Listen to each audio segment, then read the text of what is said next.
test is in 4 parts: Part 1, Part 2, Part 3, and Part 4. Now look at Part 1. Part 1.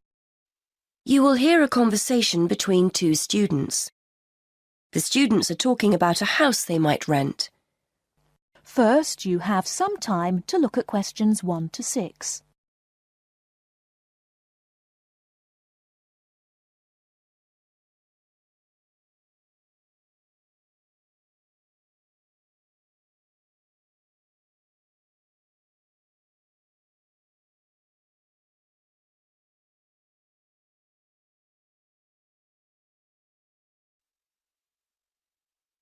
Hi, Jason.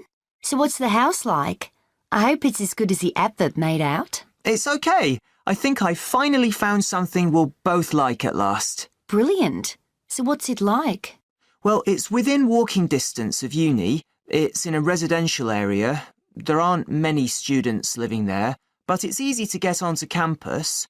And the city centre is only a bus ride away. OK, that's a good start. But what's it like inside? To be honest, when I saw the advert, I didn't think it would be big enough for the 3 of us. The rent's not exactly cheap for the area. So come on, is it worth it? Well, it's got 3 bedrooms and a nice living room, so we'll all have our own space to work and somewhere to sit together. It's clean and there's no need to decorate. I'm sure your mum and dad would be happy with it, if that's anything to go by. OK, that sounds promising. And the landlady was really nice. She's not one of those people with a lot of properties. In fact, this is the only one she has, so she really looks after it. Her daughter was a student and stayed there last year, apparently. Good. The advert said there's no garage, but I can park on the road outside. I checked, and there are no parking restrictions along that road. I know there are some shops in the neighbourhood, so we'll be OK for food and basic things. Yes, that's right. It's a nice house, and the kitchen's fine. I suppose it's not exactly modern, but it's clean and functional. All the things you need: washing machine, cooker. There's no garden, which is a shame, so nowhere to sit in the summer. But there's Wi-Fi, so all in all, I'm happy with it. Before you hear the rest of the conversation, you have some time to look at questions 7 to 10.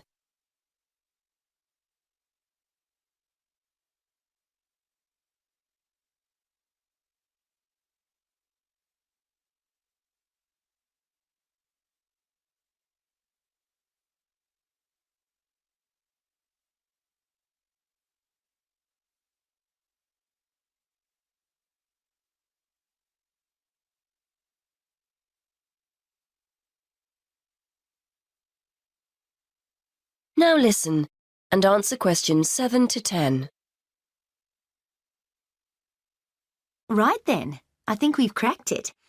I'd like to see it myself before we sign anything. I might pop along later to have a look. It's on Foxwell Road, isn't it? Let me just make a note of the address. That's Foxwell Road. Is that right? Yes, that's right. Number 94. I'll come along with you for another look. So you know what the rent is, don't you? £430 a month. I know that's £50 a month more than we were expecting to pay, but I think it's worth it. It sounds reasonable, especially if it's in a nice area. And we need to pay a deposit as well, don't we? According to the ad, that's 1 month rent in advance. Yes, that's right. That's normal when you rent, so I was expecting it. You'd better give the landlady a ring if we want to have a look round. Why not give her a call and see if she's free later? OK, good idea. What's her number? It's a mobile number, 01764 445 328. Right, I'll phone her now. Hopefully she'll be free and we can go over there this evening. That is the end of Part 1. You now have half a minute to check your answers.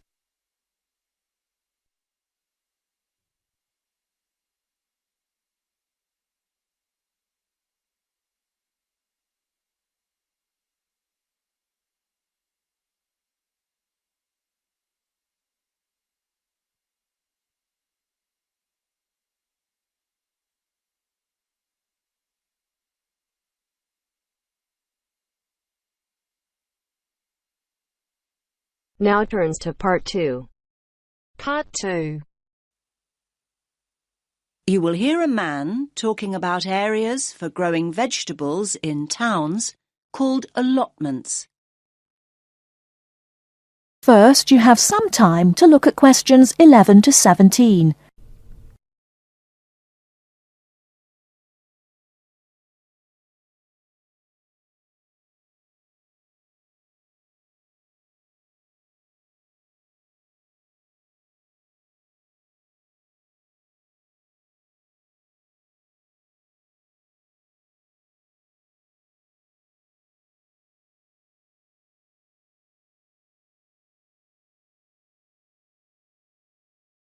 Now, listen carefully and answer questions 11 to 17. Good evening, everyone. I'm delighted to see so many of you. I was going to start by saying that more and more people are seeing the value of growing their own fruit and vegetables, but now I don't need to. First of all, let me say that whether you have a garden or not, there are all sorts of benefits to having a plot of land you can call your own, and it will give you a great sense of satisfaction. OK, let's assume you have a garden. Chances are it's small. Most gardens in cities are hardly big enough for a few pots of herbs and a couple of rows of beans. Now that's where allotments come in. A typical plot is around 250 square metres, big enough to feed the family for a year. Big enough, too, to grow a whole range of vegetables, fruit as well, perhaps, not just cabbages and potatoes. Moving on to the social aspects of an allotment. How many people can say their garden is a meeting place? You might chat with your next-door neighbour every now and again, but allotments are notorious communal hives. There are usually between 10 and 30 plots on any allotment site, and they bring together people from all sorts of social backgrounds. Where else do you find a lawyer deep in conversation with a lorry driver? There's often a great sense of camaraderie, with initiatives to involve the wider community, including the less able, the retired, and the unemployed. In urban areas nowadays, people may have a tiny yard or a balcony, but it's not a garden. An allotment is a huge recreational asset for anyone in that situation. First of all, there's the exercise. Renting an allotment costs around £30 a month. That's generally a lot cheaper than joining a gym. Then there's the involvement with nature. Watching seeds grow into mature plants gives so much pleasure and such a sense of achievement. Spending time outside in the fresh air boosts our mental as well as physical well-being. And one more thing. Don't forget allotments are also an enormous benefit to the environment. They provide invaluable green space in our ever more clogged-up towns and cities, making them more sustainable and appealing to live in. These spaces provide a habitat for wild plants, birds, insects, and occasionally bigger animals. What's more, locally grown food doesn't have to be transported long distances, and that helps to reduce road traffic and hence pollution. Now, food.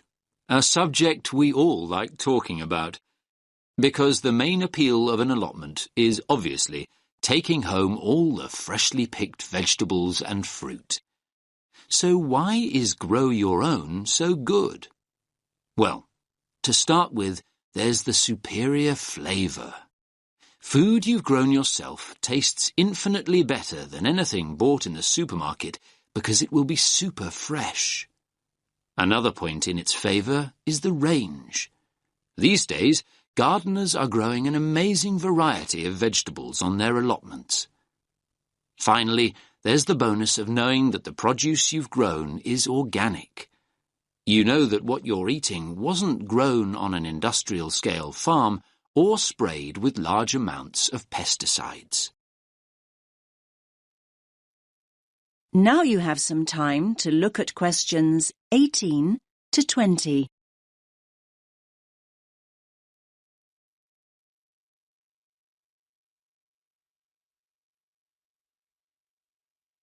Now listen to the next part of the talk and answer questions 18 to 20.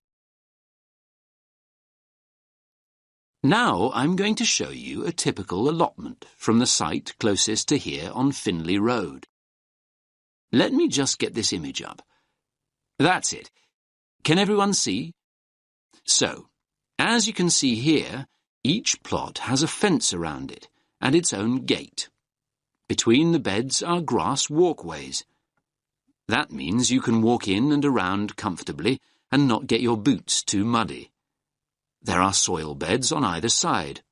This plot, in fact, has two smaller flower beds opposite a much larger area for vegetables. And there's also a glass house for growing tomatoes or anything that needs more warmth and protection. Here you can see one of those at the front near the gate. Most allotments have their own shed at the far end, as you can see. Allotments do need a water source, though, and there are stone sinks outside the sheds. A hose pipe can be attached to the tap for easy watering. Some of the plots have a pond, though they're not always popular as they tend to attract insects. And this plot has a compost bin at the end opposite the shed for recycling organic waste. Right. So, how to go about getting an allotment? That is the end of part 2. You now have half a minute to check your answers.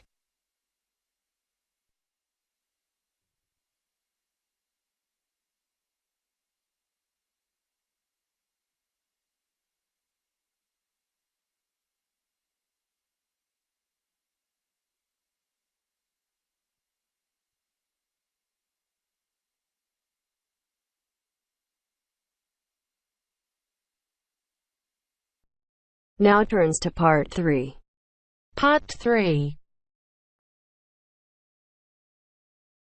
You will hear a conversation about tea between an expert and a reporter. You have 30 seconds to look at questions 21 to 24.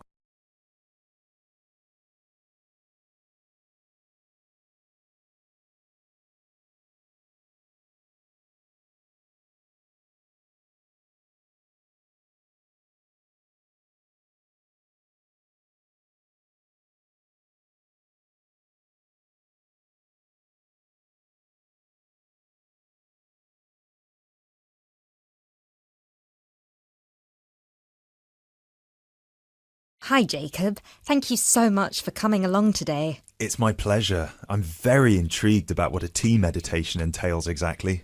Well, it's very simple, really. I think the first thing you need to keep in mind is that it is mostly about leaving everything that you have been thinking or worrying about today to one side. Really focus on the present moment. Oh, it sounds great. I certainly don't know very much about tea, and I'm keen to get started. But before you go into more detail, can I ask you what your favourite kind of tea is? Well, I think the kind of tea we are going to have today is my favourite. It is pu'er tea from Yunnan province in southern China. What makes this tea special? Pu'er is a dark tea. The regions of Yunnan, the north of Vietnam and Laos, have one of the best climates for growing tea in the world. Pu'er is a post-fermented tea. Oh, what is a post-fermented tea exactly? It is a tea that has undergone a period of aging in the open air. They age the tea for days, even years. The exposure to humidity and oxygen help to oxidize the tea leaves and encourage fermentation. This changes the smell of the tea and also removes a lot of bitterness from the taste. It sounds similar to the process of aging wine. The process is different, but the effect of aging on the taste is certainly similar. Does this mean the tea can be quite expensive? Absolutely. It can be very expensive. The tea is usually pressed into balls or cakes and sold. At one time, only tea enthusiasts cared about buying these cakes, but now many people have realised that they are an investment, and so buy them like they would buy gold, because the price goes up a lot over time. Before you hear the rest of the talk, you have some time to look at questions 25 to 30.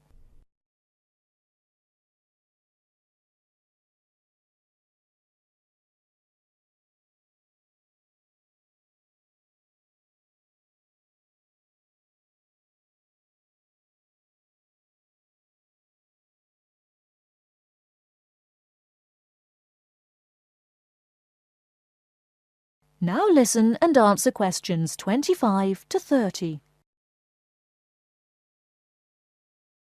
So now I want you to focus on clearing your mind of anything other than this present moment. Let go of any concerns. OK, one slight problem. I will need to record our conversation, and I will need to take notes for the article. I plan to write about this for my newspaper. Is that OK? Oh yes, of course. Whatever you need. Thank you. I'll try to keep my notes to a minimum. Good. So, where was I? Oh yes, I think very few people really appreciate the complexity and variety of tea that exists in the world. Right. Most people are maybe like me and just use tea bags. Exactly. And with a tea bag, the tea is trapped inside and cannot move around freely. You can really taste the difference drinking a brewed tea that was free to move around through all the water. So, do you ever use tea bags? Never. There are many different kinds of tea: white, yellow, black, green, oolong, matcha, herbal and many others. Each one has its own unique properties. To fully experience what each tea has to offer, you must brew it in the correct way. I also believe in only drinking tea that is picked and sorted by hand, rather than using mechanical processes. Although it takes more time, the tea made by hand is so much better that it leads to an increase in the tea's sales. But in that case, surely if there is more interest in the tea, and with the time-intensive farming process, this means there could be shortages because the demand is higher than the ability to produce it. There were shortages for a while, but then an artificial fermentation process was developed in the 1970s, which helped to speed up the fermentation times. As I mentioned, this process has an ageing effect on the taste of pu'er tea that is very similar to the effect on the taste of wine that you get from that fermentation process, though for pu'er tea today, we're talking about that artificial process. How can they do this artificially? The farmers gather the tea leaves into a big pile, then cover it with a large sheet or tarp. They spray water on the tea every now and then, and therefore fermentation happens faster. Usually, the tea is left for 30, 45, 60 or even 90 days still. The farmer will check the tea every few days, and just by the feel of the tea, he knows whether it is ready or if it needs more time. Wow, that sounds like a fascinating process. I never realised that there was such a science behind producing tea. Well, now you are ready for the best part, the tasting of it. That sounds like a very good idea to me. So what I will do now is boil the water, and we can begin our meditation. What does that entail? We need to focus on only two things. The first is your mind and body. Forget everything that you have been worrying about today. Forget about what you have to do later on, or what somebody said to you earlier. Focus on your breathing and on how your body feels. If you have aches and pains, acknowledge them. Pinpoint where there is tension in your body and try to release it. Oh, yes. I can really feel tension in my shoulders. Let it go. Close your eyes if that helps. Take deep breaths in and out. Soon we will drink the tea. When you drink it, think about the taste and how it feels on your tongue. Is it easy to swallow the tea, or do you need to gulp it? Can you brew the tea leaves more than once? Oh yes, you can brew some teas more than 10 times. Now we will shift to noble silence, focusing only on ourselves and the tea. Enjoy.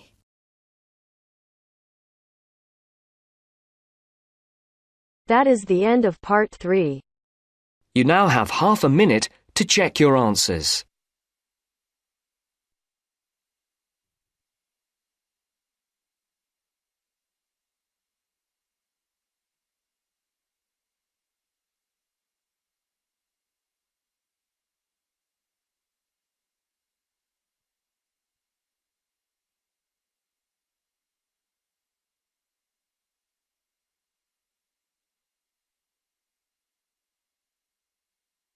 Now turns to part 4. Part 4. You are going to hear a lecturer giving a talk about whale migration. First, you have some time to look at questions 31 to 40.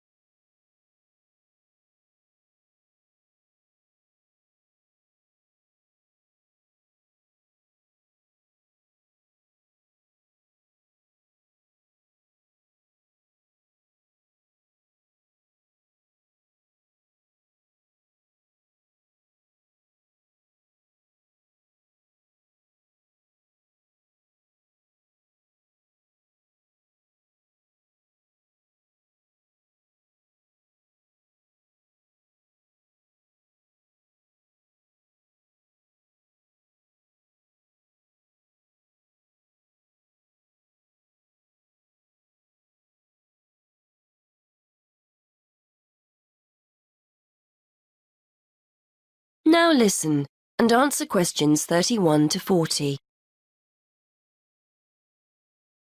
Today we're going to continue our investigation into the use of technology in plotting oceanographic migratory patterns. And I'd like to focus specifically on creatures that we didn't even realise existed until very recently. Pygmy blue whales. In particular, I'd like to talk about a high-tech method of tracking that researchers have used to find out more about these creatures. Pygmy blue whales, which are one of several subspecies of blue whales, spend their lives in the vast expanses of the Indian and Southern Pacific Oceans. They were first identified as a distinct subspecies in 1966. Before then, they were probably confused with the Antarctic or true blue whale, so it's only recently that researchers have started to learn about them and their migrations to and from their breeding and feeding grounds. Scientists are interested in pygmy blue whales because, although they are a very mobile subspecies, very little is known about their movements and their populations. Large-scale movements of whales are particularly hard to study, and what we do know about pygmy blue whales, we've mainly learned from examining whaling records. There are several populations of pygmy blue whales in the southern hemisphere and 2 main feeding grounds off southern and western Australia. Scientists were interested in testing their hypothesis that the pygmy blue whales feeding off Western Australia migrate to Indonesia to breed. To track the whales' movements, researchers made use of something called satellite telemetry. This refers to the use of a satellite-linked tag attached to a whale. When the antenna on the whale breaks the surface of the water, the tag communicates with a satellite system. The location of the whale can be determined when multiple satellites receive the tag's transmissions, much like how the navigation system works on a mobile phone. Researchers receive this location data in almost real time via the project website, which allows them to track the movement of the tagged whale from many miles away. The use of these tags has enabled researchers to discover that pygmy blue whales do indeed travel northwards from the west coast of Australia in March and April, reaching the warmer breeding grounds of Indonesia in June. They remain there until September, at which time they then return to Australian waters. In addition to identifying the migratory pattern of this particular population of pygmy whales, research has also shone new light on the whales' feeding patterns. It's usually assumed that whales go without food outside of the summer, when they leave their feeding grounds.